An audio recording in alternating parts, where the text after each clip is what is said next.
novembrī. Dienā, kad Francijā dzelzceļa gabaliņā noslēgts pamiers. Līdz ar to beidzās Pirmais pasaules karš. Mēs varējām atzīmēt faktiski, ka Pirmo pasaules karu var arī atzīmēt aristokrātu vārdu beigas.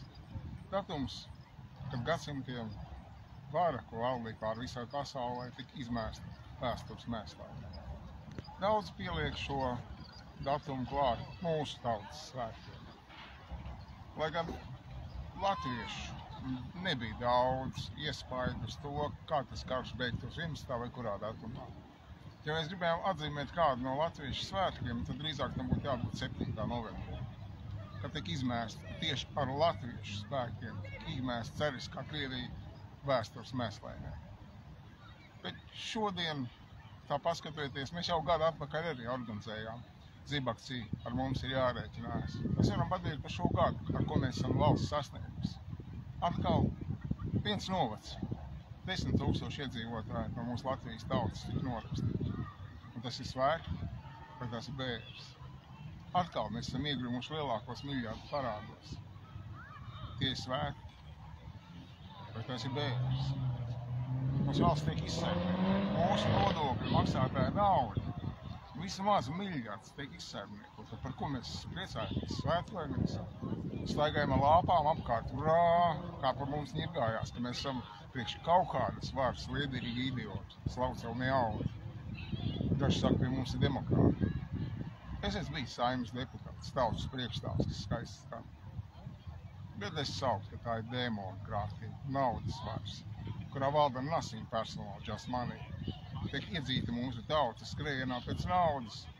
Mēs akli skrienam, piedalāmies šī patriotismu teātri ar paronīgiem saucieniem. Lai gan apzināmies, ka pagāja gads, un šī nav tāda ekstraordināls, kaut kāds tāds dīvains gads. Tas ir parasts gads, kā parasti regulāri, kā gads paiet, 10 000 Latvijas iedzīvotāju skaits tiek norakstīts.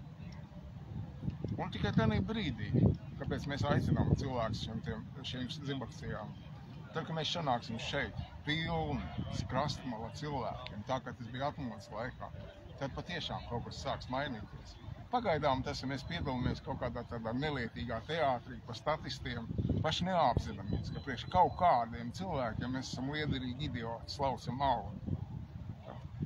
Tā kā aicina, varēs saņemties, un es tomēr ceru, ka daudz no šiem cilvēkiem, kas šeit ir atnākuši uz mūsu aicinājumu, tikai piedaloties šī patriotismu teātrī, bet ir atnākuši tomēr lēnā garā sajust šo tautas vienības spēku, šo cilvēku plecu, lai izmainītu apturētu šo mūsu Latvijas tautas mērķtiecīgu iznīcināšanu. Uz doto brīdi tas ir pretīgs, riebīgs teātris, kurā mēs priecājamies par to, ka mūsu valsts faktiski soli pa solim pazūd.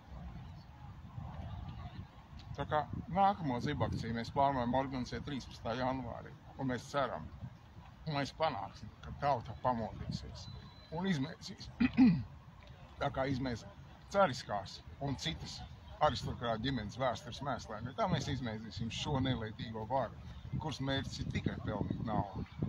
Vienalga kāda uz kariem, uz jebkurām nelietībām. Un galvenais, ka tu dzenies pēc naudas. Ja tu dzenies pēc naudas, tas ir godājams cilvēks. Mūsu tautsēmniecība arī lielākoties ir tikai, lai radītu naudas varētu, augļošanas procents un nelietīgi varu. Paldies jums!